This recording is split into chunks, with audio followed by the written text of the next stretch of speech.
I want to give you the chance to wax rhapsodic about somebody on the Pelicans who doesn't get enough love from people like me.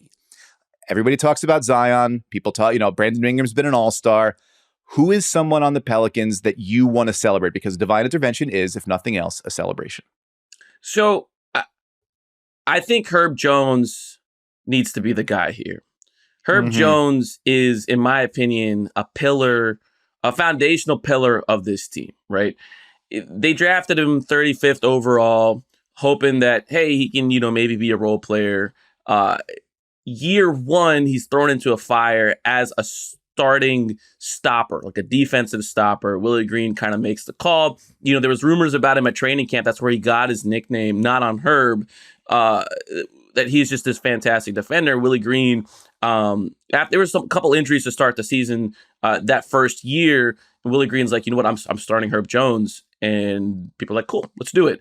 And since then, this guy has tirelessly worked to the point where he takes one day off in the offseason to go fish, and he'll tell you like he loves fishing and he just hasn't had much success. But he's not only become one of the league's premier defenders, but he's like become a well-rounded offensive player. So like typically players of his prototype, teams are happy to sort of sag off of him, let the Pelicans try to play through him, increase his usage, be like, okay, as long as it's not Brandon or Zion taking the shots, it's Herb Jones taking the shots, we'll live, right? You can't live with ramping up Herb Jones's usage. He's become that good. And I think, he's taken, in my opinion, he's taken that as like a sign of disrespect. Okay, you're not going to guard me. I'm just going to make you suffer. And he's done that time in, time out again. And, like not to get into the calculus of things, like for the last 2 months, since the new year, he's also been the Pelicans like net rating leader, barring, some garbage time Cody Zeller minutes, which we won't count those.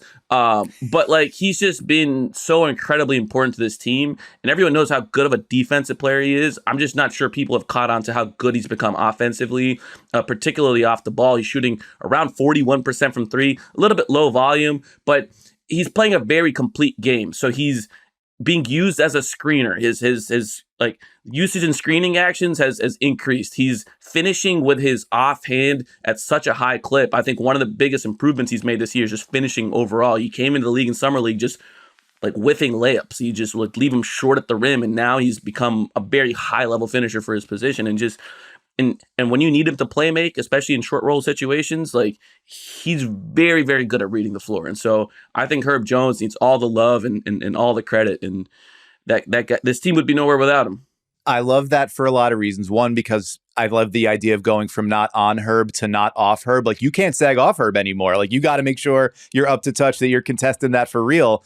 But then also, as you said, it's like you're building an offensive game bit by bit over time. It's what can you do right away? All right, park you in the corner. Maybe you beat a closeout and then make the next pass. But now it's like he is a bullet in transition too. Like he gets the ball on the wing, he's right to the rim, and he's finishing it through contact. He's finishing confidently. And yeah, it was, when you are a non-shooter, how do we use you on offense? How do we make sure we can still keep you on the floor with your defense? Well, all right, set some screens and roll, like be a short roll, playmaker. And he had to kind of build his game brick by brick, or sorry, not brick is maybe not the right word for it, but like bit by bit, or maybe brick is the right word for it. But he had to build his game bit by bit to get to a place where Willie Green can feel confident enough in kind of whatever lineup constructions you need that you can have him out there. And as a result of that, like he becomes that rising tide that lifts all boats. So yeah, I love that. Like Herb, I have not started to do any. I do have a ballot, or I had a ballot until they. We'll find out if they take it away from me. I think I still have a ballot. If I do in fact have a ballot, I would have a very hard time not including Herb Jones on an all defense team, because he has been he is everywhere on everybody of every shape, size, and stripe for that team. For a team that continues to have a top 10 defense year, despite all these young guys and despite all these guys that you shouldn't be able to build a defense around, a big reason for that is Herb Jones. So absolutely, firmly agree. And more to the point, I love that it's not just what we know about that guy, what we already knew. It's about what he's been doing, sort of under the cover to make all that play up. So it's a show where we can appreciate improvement. We can appreciate the elevation, and Herb Jones certainly deserves that.